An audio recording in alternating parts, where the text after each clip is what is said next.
Welcome back to Voice from the Corner. Hope you're all well. Hope you're all safe.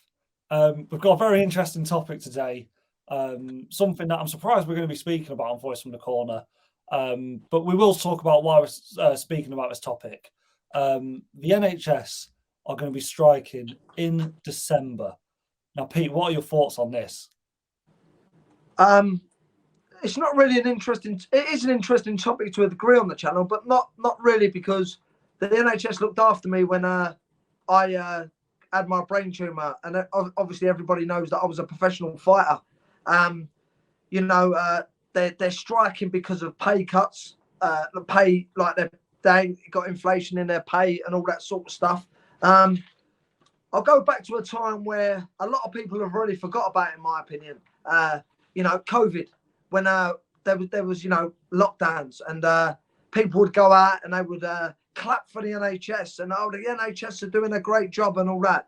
But what we're finding now with the rise in living, which is absolutely unbelievable, we're finding nurses and people like that within the NHS, yeah, are going to food banks because they can't afford to live. I mean, what is the world coming to? I told you a little while ago, I think it's got to go full circle before it sorts itself out.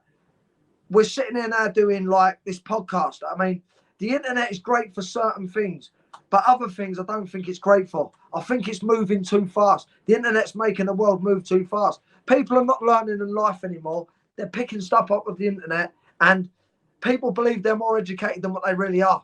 If you understand what I'm saying, and then they just go with what they read on the internet or whatever. Like I say, it's good in some ways, but it's like terrible in other ways, i.e., social media and stuff like that. People have become delusional. It can be used in the right way, but a lot of people use it in the wrong way. If you I mean, funny enough, I spoke to a good friend of mine today.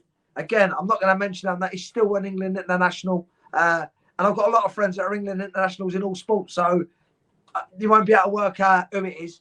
But he was telling me, Nike have cut all their deals on professional athletes, right? People that have done it since they were 5 years old. Some people 2 years old, right the way through to where they are now, representing their country. And guess what? They're giving it to all influencers, social medias. If it's a pretty girl or a model man or whatever, who are airbrushed to pieces, on the false platforms where, oh yeah, but they can sell it better. Again, money's getting in the way in certain ways, but money ain't going in the way in the right ways, in my opinion. Yeah, do I think sportsmen should be getting as much as what they're getting in all sports? No, I don't. I think some sportsmen, 250 grand a week, 300 grand a week. I mean, top surgeons on 100 grand a year, 150 grand a year. They're saving people's lives daily, right? I know, but when we go to the lower stage of it, right, which you can't even call it a lower stage, nurses that are every day. Do you know what? I was looked after by the NHS, unbelievably. Shout out to the Royal Marsden, Sutton, great hospital, still having physio under them now all the time. Shout out to St George's, who acted as a Morley wing that sorted my brain tumour out, a 15-hour operation. A shout out to Vicky Barnes, who was my consultant. I speak to her still probably twice, 3 times a week. I can ring her at 10 o'clock at night. She's at home with her family. She still answers the phone to me, if I've got a problem or I'm not feeling too good. And she still answers the phone to me. And I sit down and I have discussions with these people, and I say to them, it's not fair. And they go, we don't think it's fair that we're going to walk out. We want to walk out because we got patients. These are people with hearts. These are real people with hearts. These people who work for the NHS. And do you know how much it touched my family? My fiance now works for the NHS. It touched our family, what I went through. I've got other experiences with my sister going through the same thing. They tried to keep my sister alive. As everybody knows, I lost my sister, but they still battle to try and keep her alive. Do you know what I mean? These people are special people. Special people should be repaid with getting paid better than what they are and living a decent life, not having to go to food banks and all that sort of stuff. It's dreadful. It's a tragedy. Again, I don't like to talk like this, like we're a political channel or nothing. But for me, I think this is more important in my heart than what it is talking politically about it. You know, I know I'm going a bit on a rant here now, but we've got people sitting on the top of motorways because they're worried about petrol, and people are 2 hours late for work, and they're moaning, and they're making a massive thing about it. Forget about them people sitting up there and you're 2 hours late for work. When you're on a train track, train, and oh, sorry, the train's delayed. You're going to be delayed for about an hour. Someone's jumped in front of the train. Yeah, you hear people under their breath going, "Oh, he had to do it while I was on the train," or "She had to do it while I was on the train." Come on, mate. Let's show a bit of remorse here. This is the problem. Everybody's become self-indulgent, and with the social media and with the life people are living now, the snowflake life people are living now, people are just so self-indulgent in their self. People are getting massive profiles, right? From nothing, from being nobody. They're getting massive profiles, yet making a fortune. Love Island, they're going in it and making a fortune. Jungle, Arrow, the MP, Matt Hancock, he was their health minister. What's going on? Do you know what I mean? All of a sudden, they want to be celebrities. It's crazy. Do you know what I mean? But the difference is these NHS nurses, people that work within the NHS, cleaners, whatever they are within the NHS, yeah, they don't want that praise. Do you know what I mean? At the end of the day, let's be real here. I want to leave it on this, really. Let's be real here. When the clapping started for the NHS, I put something on social media. I said, do you know what? You know, everybody that goes out and claps because the whole country's out clapping. Why don't they pull a pound out of their pocket, yeah, right, and put it in a bucket for the NHS so they can have nice holidays? I've got friends that work in the NHS that can't even afford to go away on holiday, but they deserve holidays. They got a strenuous job in what they do.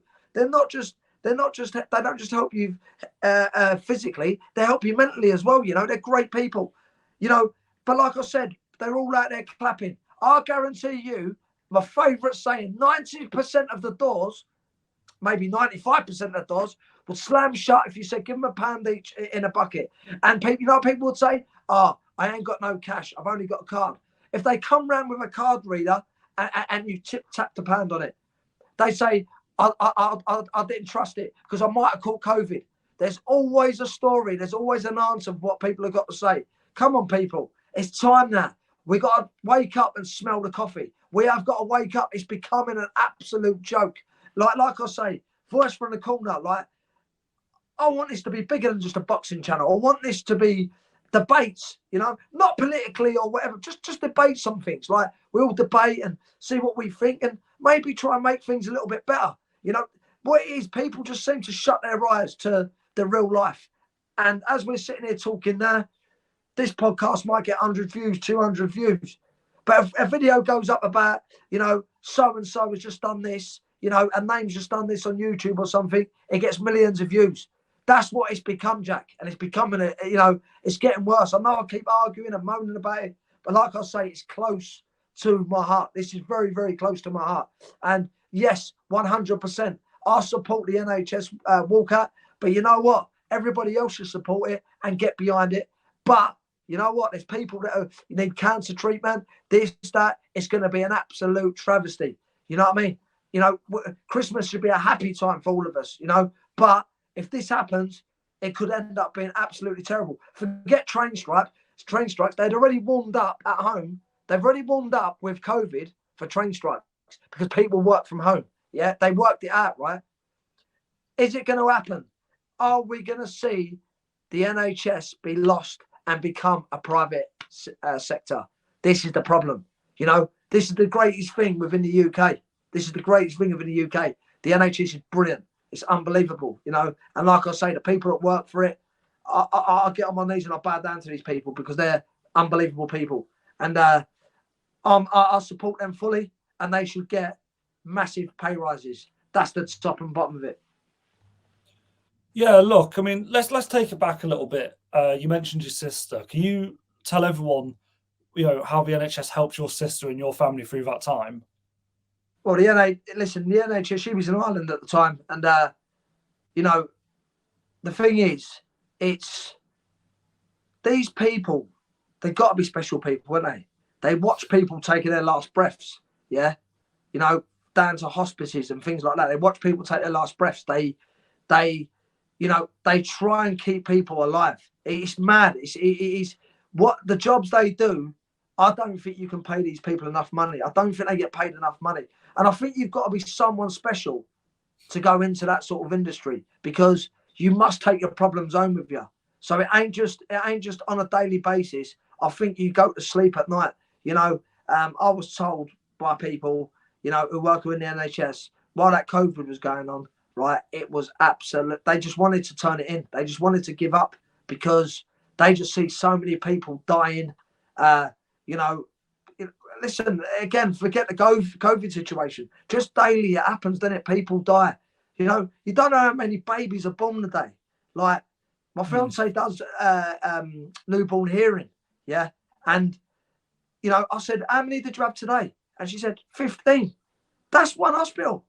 That's one hospital. Imagine that there are hospitals all over the country. So as many people who are being born and someone's smiling in a bed, there's someone taking their last breaths and dying. You know what I mean? So it's, you know, when you go past hospitals, drive past, walk past, get a bus pass or whatever, just think there's someone in that hospital taking their last breaths, and there's someone in that hospital happy as Larry because they've just had a child. But believe me, the NHS nurses and the people within that hospital that work within that hospital are in the middle, whether it's happiness or sadness. So they've got a roller coaster. And like I say, I don't think whatever you give them is enough, but they're definitely worth much more than what sportsmen are, yeah, and all that. In my opinion, I believe sports people and people that have done the job right and got CVs and that should be well paid, 100%, but not above surgeons and things like that, in my opinion. And anybody that wants to argue that, always welcome to come on. Put your comments below. Let me know what you think. But remember, not everybody out there has been touched by health issues yet, right? And a lot of people have been touched by health issues. But one day you will be. Because remember one thing, life is temporary. That's the top and bottom of it. Yeah, look, I mean, in my experience with the NHS, I mean, if it wasn't for them, I wouldn't have a mum at the moment. You know what I mean? I think when I was young, my mum had cancer for the first time, and then she was given 2 years to live. And then eventually it came to 2 weeks to live, the third diagnosis.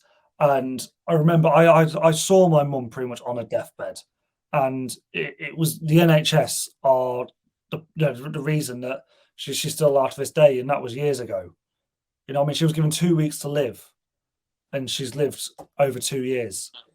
You know what I mean? Serious fighter, Jack. Serious fight. She's a serious fighter, and you know, you've obviously got that within you as well, because you know she's your mum, and you know that's a lovely story as well. You know what I mean? And obviously, further down the line, we can go more into depth with that sort of thing and how you struggled with it and all that sort of stuff.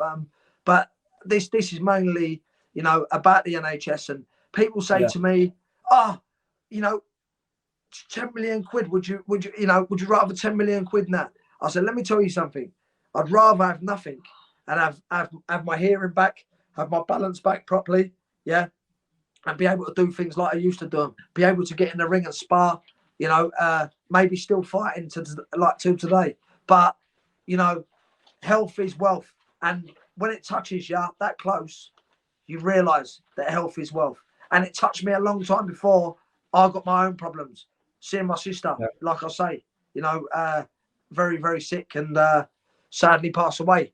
But again, we'll leave it at this. And, you know, anybody who's out there and believes, you know, put your comments below. Let us know. Anybody that disagrees with what we're saying, let us know. But I don't think there's an idiot in the world that disagrees with what we're saying. There can't be an idiot in the world that disagrees with it. But we're living in 2020, mate. There is some, you know, delusional people out there. Stop being delusional, people, and support the things that really matter in life.